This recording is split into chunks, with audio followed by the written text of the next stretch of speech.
সারাক্ষণ পরিবারের সময় উত্তর দিল তিনি, সারাদিন রাত মানুষের প্রয়োজনে।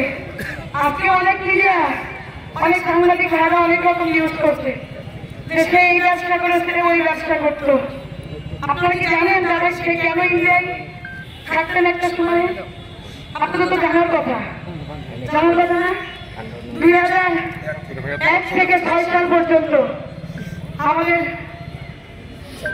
চাকরির জোটের সময় মামলা দিয়ে তাকে এভাবেই মারার পরিকল্পনা করেছিল, কিন্তু তখন তার হায়াত ছিল বলে আল্লাহ তাকে বাঁচিয়েছে।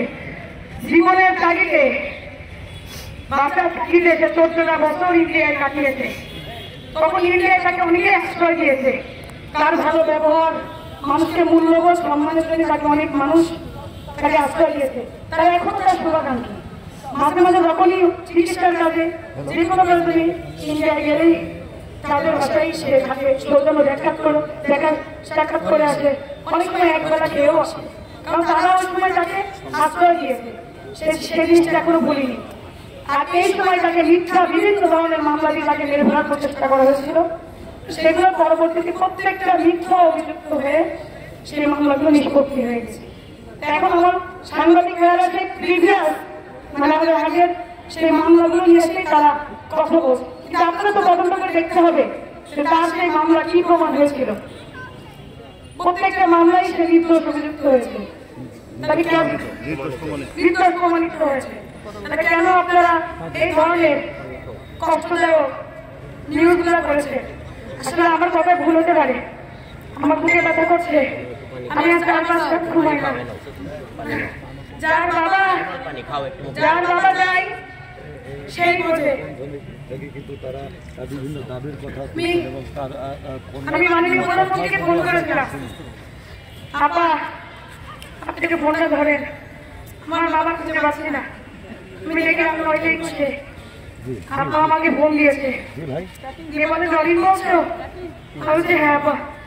কি হয়েছে আমাদের, কি হয়েছে বলো ঘটনা।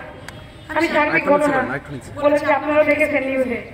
বলার পরে বলছে তোমার নিউজ দেখার পরে আমি তাৎক্ষণিক ইন্ডিয়ান টিমের সাথে কথা বলেছি, তারা তাদের কাজ করছে। অতি শীঘ্রই একটা রিপোর্ট বেরিয়ে আসবে, তথ্য প্রমাণ আসবে। আমি চেষ্টা করছি। আপা আমি কি করতে পারি? আপনি দুটো পায়ে ধরি আপা, আপনি আমার বাবা রেখেছেন, আমার পায়ে ধরে কিভাবে বলো? আমি মেসেজ দেখার সাথে সাথে আমি ইন্ডিয়ান হাই কমিশনে আমি কথা বলেছি। তুমি বলো আমার আর কি করতে হবে, আমার যদি কোনো প্রয়োজন থাকে কি কি করতে হবে তুমি বলে দাও, আমি করছি। আপা আপনি বিচক্ষণ, আপনার যেটা ভালো মনে হয় যে আপনার সংসদের একজন পার্লামেন্ট মেম্বার, আপনার জনপ্রতিনিধি একটা উপজেলায় সে করে, তাকে কিভাবে ফিরিয়ে আনতে হবে এটা আপনি জানেন। আপা বাবা হারানোর কষ্ট আপনি আমার থেকে বেঁচে জানেন। আপনি আজকে কতটা বছর বাবা হারানোর শোক নিয়ে বুকে ব্যথা নিয়ে পুরো বাংলাদেশের নেতৃত্ব দিচ্ছেন, মানুষকে ভালো রেখেছেন। উনি আমাকে আশ্বস্ত করেছিল যে ধৈর্য ধরো, আমি দেখতেছি। পরবর্তীতে আমি প্রত্যেকটা জায়গায় গিয়েছি, স্বরাষ্ট্রমন্ত্রী থেকে শুরু করে আমাদের যে ডিবির পুলিশ অফিসার, পুলিশ কমিশনার, প্রত্যেকটা জায়গায় গেছে, যারা আমাকে সহযোগিতা করেছে। আমাদের ডিবির হারুন আঙ্কেল আমাকে অনেক সহযোগিতা করেছে, আমাদের পুলিশ কমিশনার হাবিব আঙ্কেল আমাকে সহযোগিতা করেছে। আর যে মানুষটা আমার এই পথগুলো দেখিয়ে দিয়েছে সে আমার বাবার অভিভাবক ছিল, জনাব হেলালুদ্দিন চাচা। আমি রাত্রে 1টার সময় ফোন দিই, চাচা আমার বাবাকে খুঁজে পাচ্ছি না, চাচা আমি কি করবো? আমার বলে স্বরাষ্ট্রমন্ত্রীর কাছে ফোন দিয়ে বললেন সিপিএস ফোন দিলে কথা বলো। সে হতাশ, আমি ফোন দিচ্ছি। সকালে উঠে আমি তার বাসায় চলে যাই, চাচা আমি কি করবো? সে আবার এপিএস বিভিন্ন জায়গায় কথা বলে, বলে এগুলো করো। আমি সেগুলো করি। আমি রোজ টিভি অফিসে বসে থাকি যে কি হচ্ছে কি হচ্ছে। আমি ভেবেছিলাম কেউ কি কিডন্যাপ করলো, ফোনটা নিয়ে বসেছিলাম, যদি কেউ কল নেই, তিনি কেউ আমাকে কল দেয়নি। পরে বিভিন্ন তথ্য উপাত্ত বের করে তারা আসামিগুলো ধরেছে।